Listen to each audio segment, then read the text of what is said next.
Thank you, Tony. Thank you very much. Let me say that I'm deeply honored by the invitation of the Institute to come over to sunny Dublin today to speak on Kosovo. And thank you for your kind words. If my mother had been here, she wouldn't have believed all the kind things you have said. Says it in Wikipedia. More importantly, I came this morning early from The Hague, where I spoke last night to an audience on my home turf.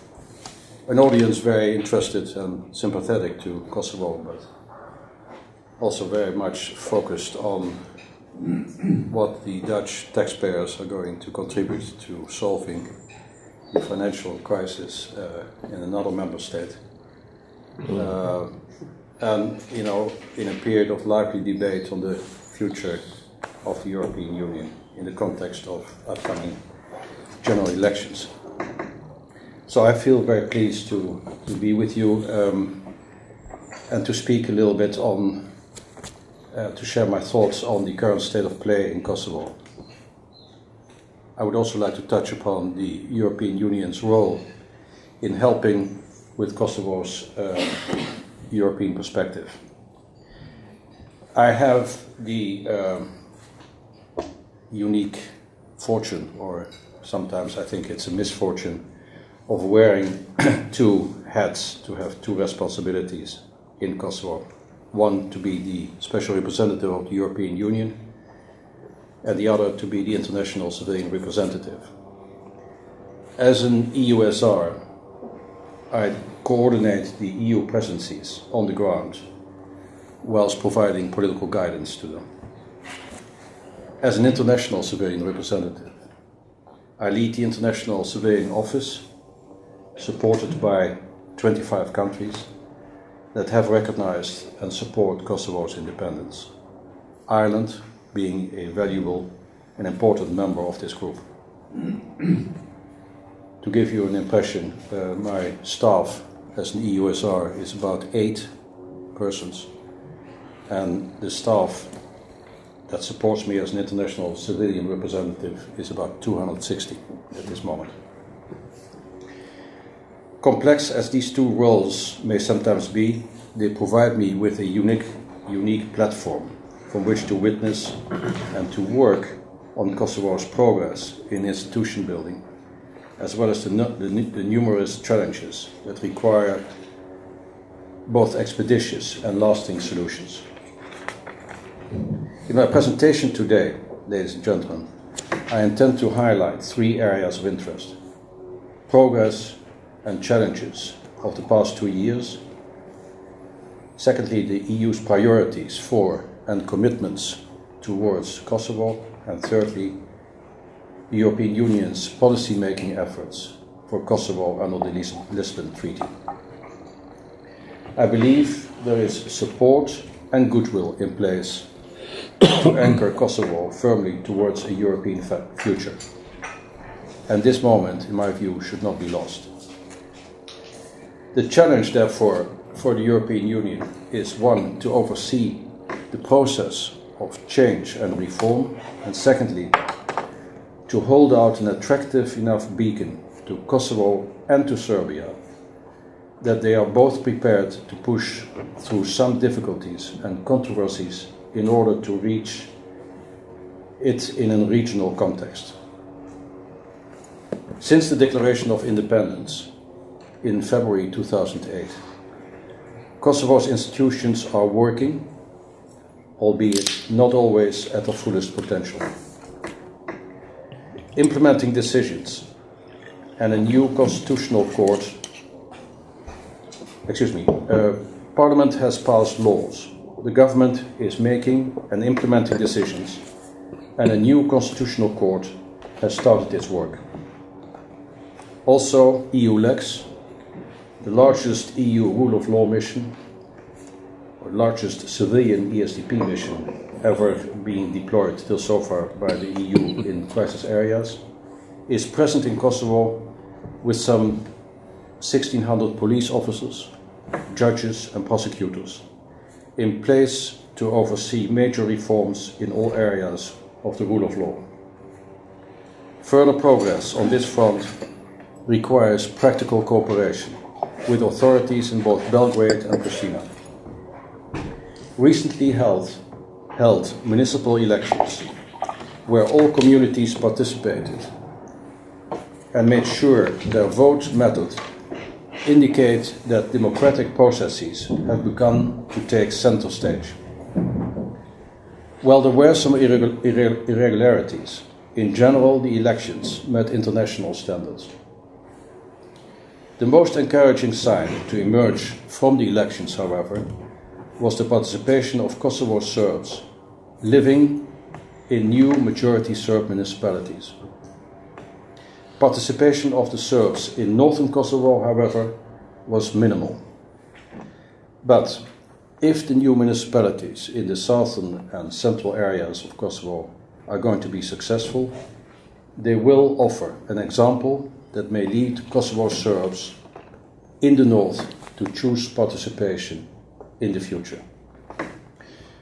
The European Union, to that end, has established what is called an EU House in northern Kosovo, with the participation of EULEX and of the Commission Liaison Office, to increase outreach to the population in the area.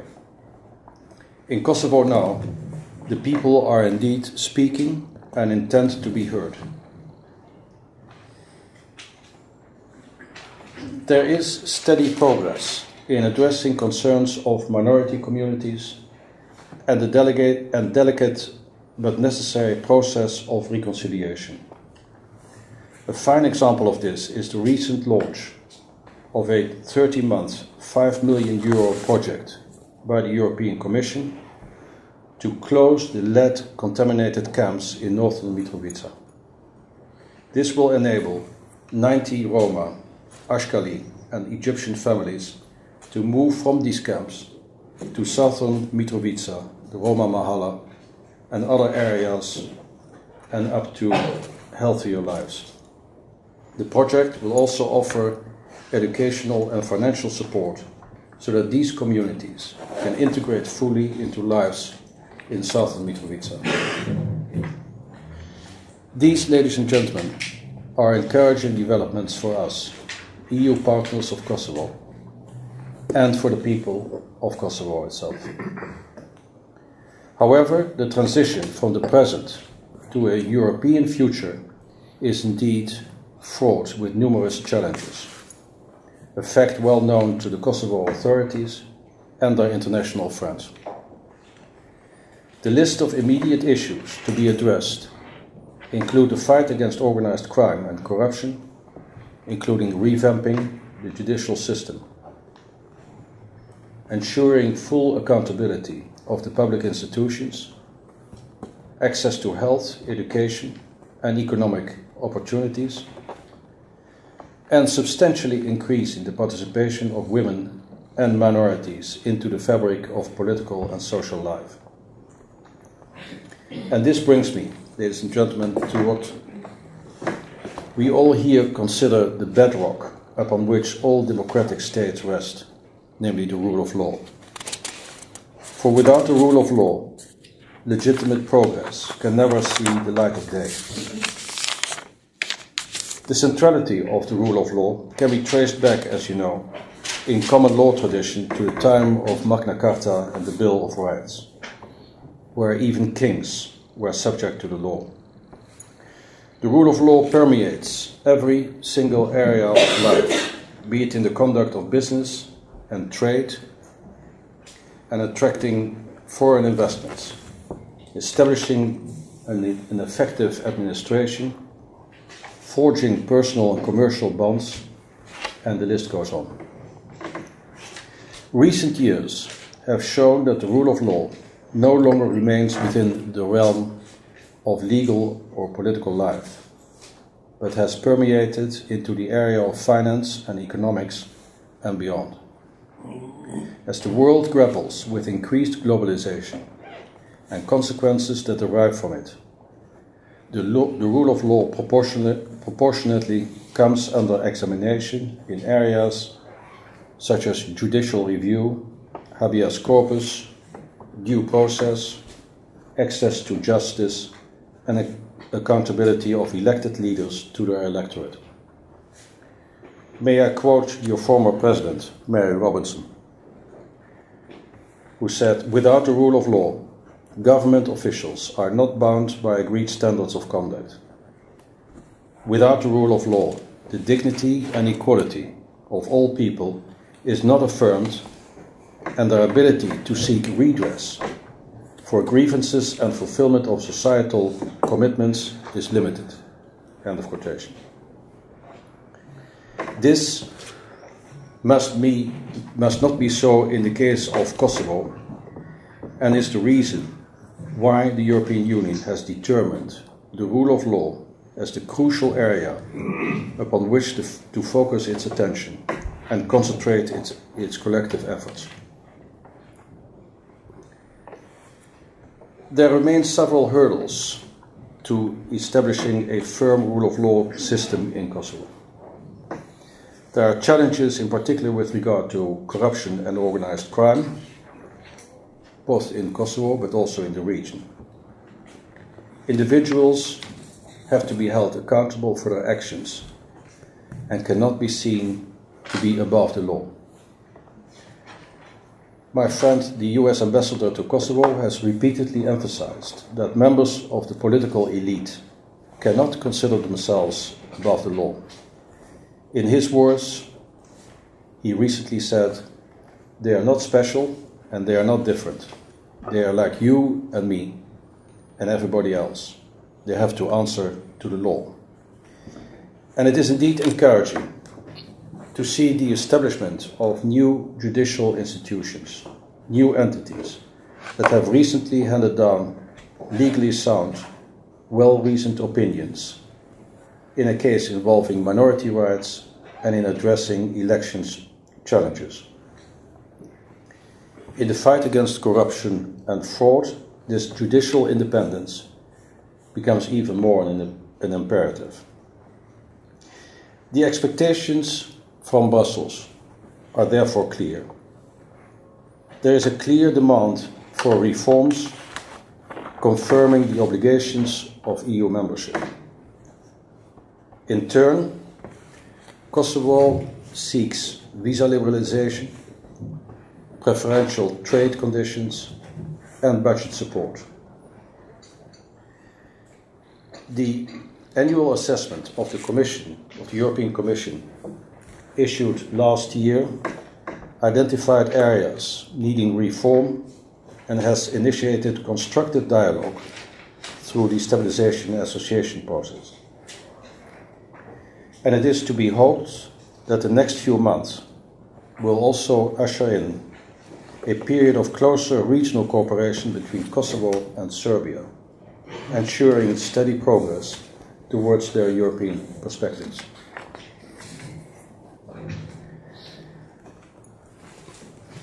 As a special representative of the European Union, I hope to make this year as focused and even more productive as the last two have been. The EU has its work cut out to partner Kosovo in ensuring respect for the rule of law, continuing with outreach efforts in the north, engaging civil society in democratization and Europeanization initiatives, overseeing reforms and overhauling public and private sector enterprise, so as to encourage direct foreign investments into Kosovo.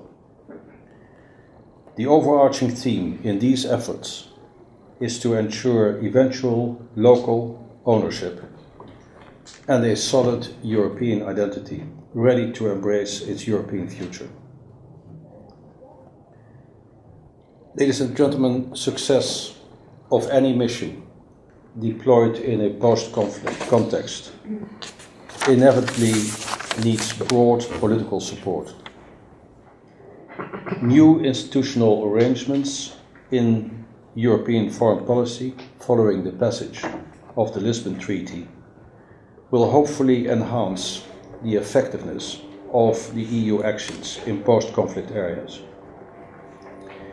The upgrade of the High Representative Vice President position and her External Action Service has been a welcome development in the new arrangements and will shore up common foreign policy objectives of all 27 member states.